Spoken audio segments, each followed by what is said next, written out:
నమస్తే, welcome to మనం TV. నేను మీ పవన్ బెస్వాడ. కురుక్షేత్ర యుద్ధం మహాభారతంలోని అతిపెద్ద సంఘటన.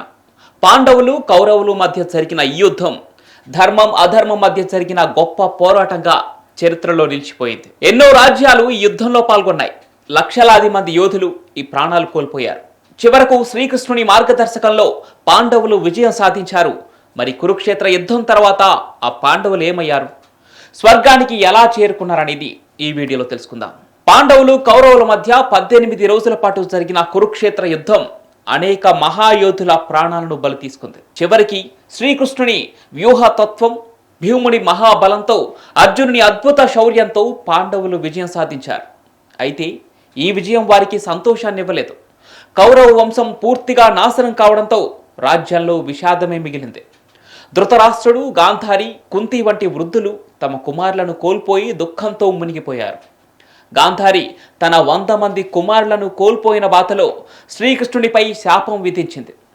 ఇక ధర్మరాజు హస్తినాపుర రాజుగా అధిరోహించడంతో పాండవుల పాలన ప్రారంభమైంది. ధర్మరాజు పాలన పూర్తిగా ధర్మబద్ధంగా సాగింది. ప్రజలు సంతోషంగా సుభిక్షంగా జీవించారు. అర్జునుడు రాజ్య రక్షణ బాధ్యతలు చేపట్టగా భీముడు యుద్ధ శిక్షణ, భోజనాల నిర్వహణలో సహాయపడ్డాడు. నకులుడు, సహదేవులు వ్యవస్థాపిత విధానాలను మెరుగుపరచడంలో పాల్గొన్నారు. రాజ్యపాలన బాగానే సాగుతున్న పాండవుల మనస్సుల్లో శాంతి లేదు. ధర్మరాజును తన సోదరులు, అనేక మంది మహాయోధులు ఈ కురుక్షేత్రంలో మరణించిన జ్ఞాపకాలు సతమతం చేసేవి. అర్జునుడు తన సోదరుడైన కర్ణుడిని చంపిన బాధను మర్చిపోలేకపోయాడు. భీముడు తన చేతిలో దుర్యోధనుడు మరణించిన రోజు నుంచి ఓ విధమైన అసంతృప్తితో జీవించసాగాడు. ఈ అశాంతితోనే పాండవులు రాజ్యపాలన చేశారు. కొంతకాలం తర్వాత ద్వారకలో యాదవుల అంతర్యుద్ధం ప్రారంభమైంది. శ్రీకృష్ణుడి అనుమతి లేకుండా యాదవులు పరస్పరం ఘర్షణకు దిగారు. చివరకు యాదవులు నాశనమయ్యారు. దీంతో శ్రీకృష్ణుడు అడవులకు వెళ్ళిపోయాడు. శ్రీకృష్ణుడు ఒంటరిగా అడవిలో ధ్యానం చేస్తున్న సమయంలో ఓ వేటగాడు పొరపాటున ఆయనను జింకగా భావించి బాణం వేశాడు. ఇది శ్రీకృష్ణుడి భౌతిక మరణానికి కారణమవుతోంది. శ్రీకృష్ణుడు స్వర్గానికి వెళ్ళిన తర్వాత ద్వారక సముద్రంలో మునిగిపోయింది. శ్రీకృష్ణుడి వార్త తెలిసిన వెంటనే పాండవులు తీవ్ర దిగ్భ్రాంతికి గురయ్యారు. శ్రీకృష్ణుడు లేకుండా తాము ఈ భూమిపై జీవించలేమని భావించారు. వెంటనే హస్తినాపురాన్ని యువరాజు పరీక్షిత్తుకు అప్పగించి స్వర్గారోహణ యాత్రకు బయలుదేరారు పాండవులు. ఇది సాధారణ యాత్ర కాదు, అది హిమాలయాల వైపు సాగిన ఒక అంతిమ ప్రయాణం. అన్ని ఆశలను వదిలిపెట్టే యాత్ర. పాండవులు తమ ధర్మాన్ని పాటిస్తూ హిమాలయాల వైపు పయనమయ్యారు.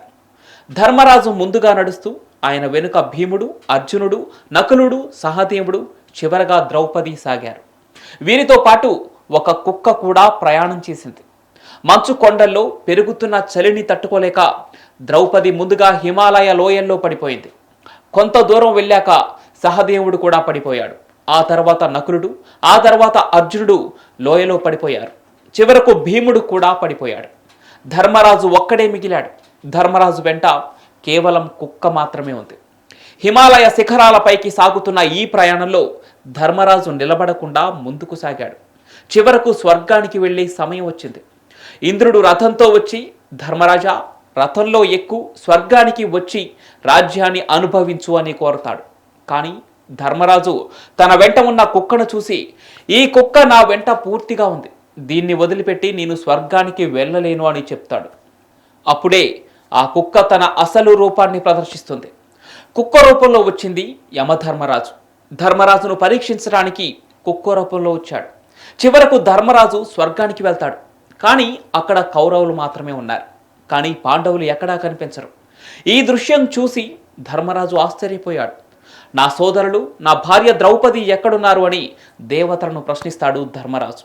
అప్పుడు దేవతలు వారు కొన్ని తప్పులు చేశారు, అందుకే నరకంలో ఉన్నారు అని చెప్పారు. అయితే ధర్మరాజు దీనిని అంగీకరించాడు. నా తమ్ముళ్ళు లేని స్వర్గం నాకు అవసరం లేదు, నేను నరకంలోనే వారితోనే ఉండిపోతానని చెప్తాడు ధర్మరాజు. ఇది ధర్మరాజుకు చివరి పరీక్ష.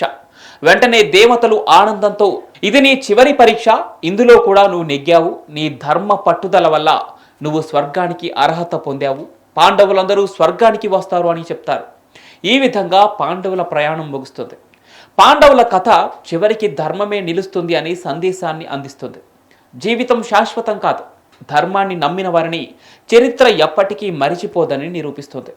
కురుక్షేత్ర యుద్ధం తర్వాత పాండవుల పాత్ర మనుషుల నైతికత, అహంకారం, నమ్మకాన్ని పరీక్షించే అద్భుతమైన ఉదాహరణగా నిలుస్తుందనడంలో ఎలాంటి సందేహం లేదు.